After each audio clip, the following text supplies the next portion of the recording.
You're sitting in a room full of people. There's laughter, movement, voices overlapping.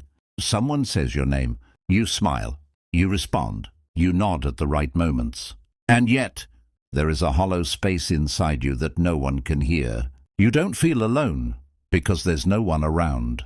You feel alone because there are people around. And that's the part that hurts the most. You can talk. You can listen. You can even be liked. But something in you never arrives. It's as if your body is there, but your inner world is watching from behind glass. This isn't social anxiety in the obvious sense. You're not afraid of people. You're afraid of what happens to you when you're with them. Because somewhere along the way, you learned a devastating lesson. Connection required disappearance. So you adapted. You learned how to read the room faster than anyone else. How to feel shifts in tone before words were spoken. How to adjust, soften, dilute, or silence parts of yourself so nothing would break. And it worked. It kept you safe. It kept relationships intact. It kept the peace. But now, that same skill is the reason you feel profoundly, painfully alone in company. This is the paradox. The strategy that helped you belong is now the reason you feel unseen. And until it's understood, it will repeat quietly for the rest of your life. What you're experiencing has a name. Not one name, but a network of psychological adaptations. At the center is hypervigilant relational attunement. This develops most often in childhood environments where emotional expression was unpredictable, conflict had consequences, or love was conditional on being easy, good, or low maintenance. Your nervous system learned that connection required monitoring, so it adapted hypervigilance. This is not just watching for danger, it's watching for emotional shifts. Your brain scans faces, tones, pauses, micro-reactions. Not consciously, automatically. Your amygdala and nervous system became finely tuned social radar. Fawn response. Alongside fight, flight, and freeze, there is fawn, the strategy of appeasement. You don't dominate. You don't disappear completely. You blend. You mirror. You soften. You accommodate, and over time this becomes an identity, avoidant or disorganized attachment. Not because you don't want closeness, but because closeness historically required self-erasure, so you learn to stay near people without letting them touch your inner world.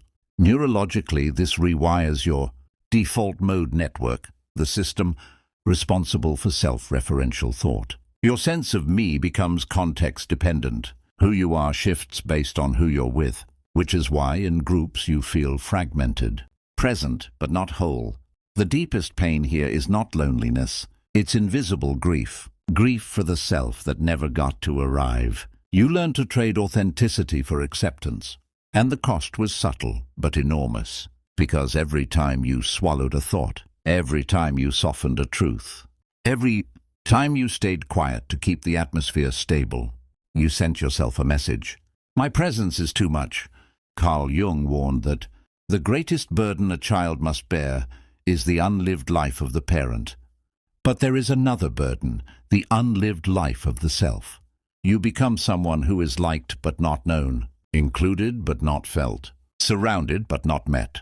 The core fear driving this is not rejection, it is relational rupture. The terror that if you show up fully, if you stop monitoring, adjusting, performing, something will break. So even joy becomes exhausting. Even laughter feels slightly hollow. Because connection without authenticity feels like starvation in a crowded room. These are not personality traits. They are coping strategies. And they show up everywhere.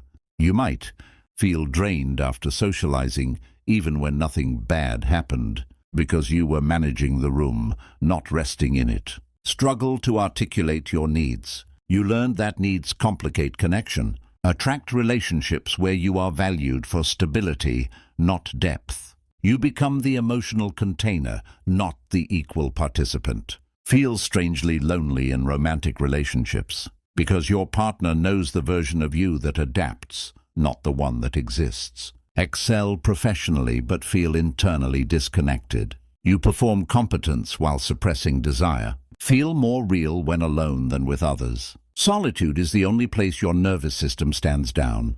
The unlearning begins with one radical shift. Witnessing instead of judging. Stop asking, "What's wrong with me?" Start asking, "What protected me?" This pattern was intelligent. It was adaptive. It was necessary, but it no longer serves your adult nervous system. And healing doesn't mean becoming louder, or more social, or more expressive. It means becoming internally present, even when others are watching. Healing begins with reparenting the part of you that learned to disappear. This looks like letting silence exist without filling it, expressing a preference without justification, staying embodied when discomfort arises, choosing softness over vigilance. Inner child reparenting teaches safety. Shadow work integrates the suppressed self. Somatic awareness retrains the nervous system to stay, and slowly something shifts. You stop performing presence and start inhabiting it. Jung once said, "The privilege of a lifetime is to become who you truly are. Not who adapts best, not who survives quietly, but who exists without apology." The goal was never to be fixed. You are never broken. The goal is wholeness. And when you become whole, loneliness no longer follows you into rooms, because you finally arrive with yourself. If this spoke to something you've never had words for, share it with someone who feels unseen. Subscribe, not for answers, but for understanding, because the darkest truths are often the ones that set us free.